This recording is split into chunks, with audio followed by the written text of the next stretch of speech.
Halo teman-teman. Nah, hari ini kita akan melakukan wawancara dengan Kak Gusti sebagai HR.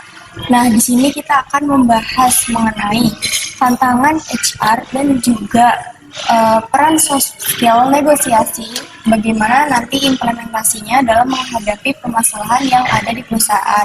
Nah, sebelum itu bakal kenalin teman-teman aku di sini dan juga narasumber kita. Nah, jadi kenalin dulu, nama aku Syahidawani Nasyifa. Saya Septiana Maharani Putri. Saya ada di Sinatali Borudamanik. Dan juga narasumber kita yang telah hadir pada hari ini. Saya Gusti dari HR Manufacturing di Cikarang. Oke teman-teman, sebelum izin tanya nih Kak, Kakak sudah berapa lama bekerja di bidang HR dan kenapa tertarik mengambil bidang tersebut? Secara full time mungkin baru 4 tahunan lah. Tapi kalau secara HR udah hampir dari tahun 2019. Jadi udah hampir 7 tahun mungkin saya di dunia HR. Baik ya 7 tahun di HR. Kalau ditanya kenapa, ya pertama pasti karena background pendidikan ya. Background pendidikan saya sama dengan kalian, lulusan dari Poltek Nakar.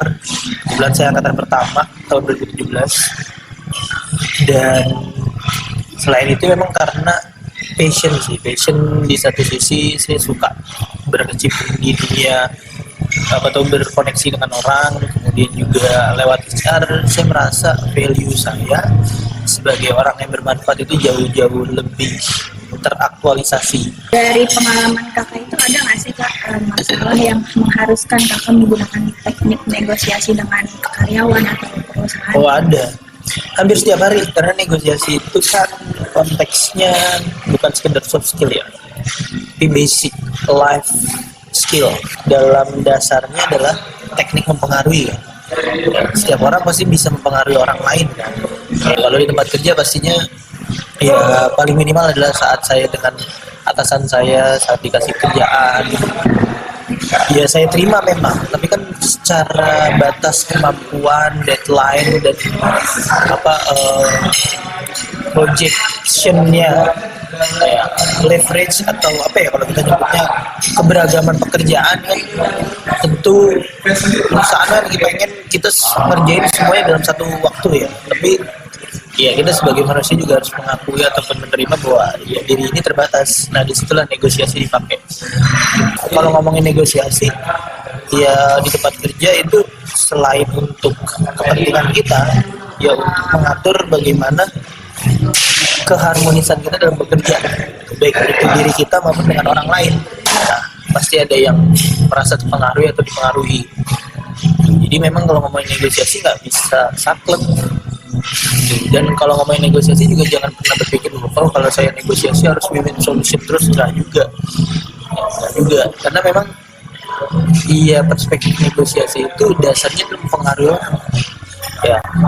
HR nih pasti kan handle di bagian rekrutmen seleksi itu kalau di iya sebagian pernah saya handle. Nah itu pernah nggak sih Kak ada negosiasi yang terjadi antara kakak dengan calon karyawan gitu? Pasti isi gaji ya, bagaimana offering yang diterima, kemudian benefit selain gaji ya, misalnya kayak asuransi, transport, bahkan juga terkait dengan posisi juga ya, itu negosiasi diberlakukan. Dan kalau untuk permasalahan industrial saya negosiasi terkait dengan sebab akibat dari kesalahan ataupun pelanggaran karyawan ya, bagaimana penjatuhan hukuman itu tidak boleh langsung langsung berat dan sebagainya, itu kan semua terjadi di situ. Tadi kan kakak ada negosiasi itu nggak terlalu win-win gitu, itu bisa nggak kasih contohnya di perusahaan kakak gitu?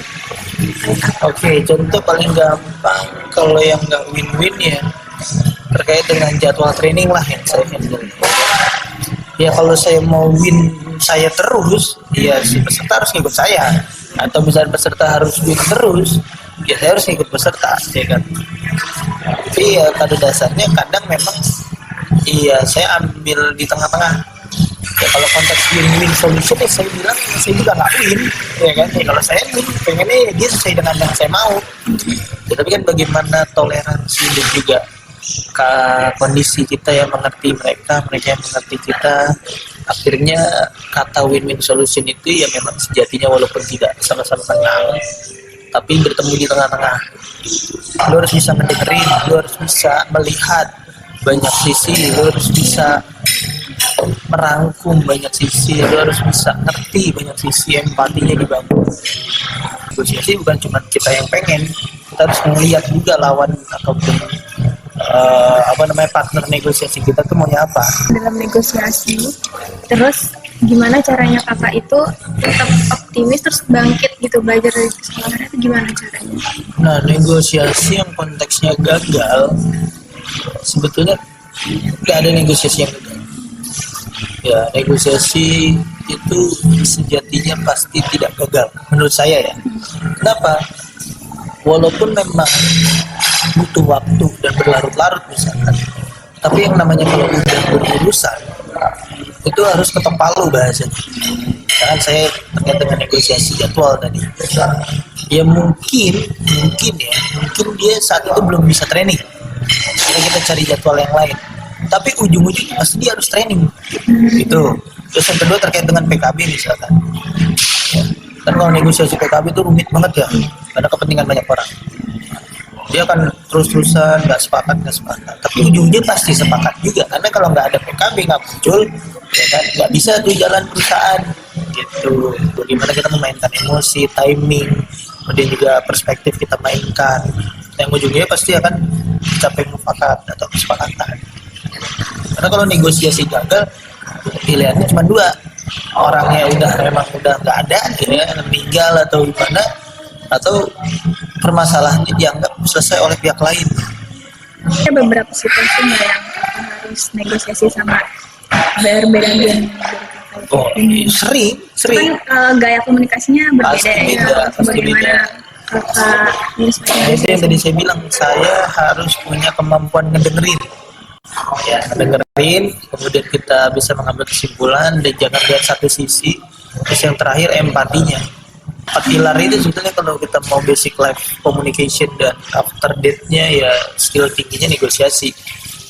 Makanya saya kalau udah ngomongin negosiasi tingkat tinggi, biasanya ya saya ngejalanin namanya politik meja makan, tingkatnya tinggi. Kenapa? Biasanya manusia tuh kalau udah konteksnya makan atau misalkan bermain dan sebagainya, itu lebih gampang mengambil keputusan, bukan karena kepentingan yang tidak tercapai aja, tapi memang situasi yang tidak mendukung, capek dan sebagainya. Nah, saya udah ambil banyak kesimpulan bahwa kondisi makan, terutama makan siang, itu bisa membuat orang ibaratnya indranya itu nyala semua. Seorang negosiator yang ulung itu selain yang tadi saya bilang, kalau kita lanjut lagi harus tenang, nggak boleh panik. Ya, tenang itu nggak harus pelan ya, pelan pun bukan berarti tenang, tapi tenang itu udah pasti ya membuka semua. Seorang negosiasi atau negosiator yang luar biasa hebat mempengaruhi orang tanpa orang itu sadar sudah terpengaruh.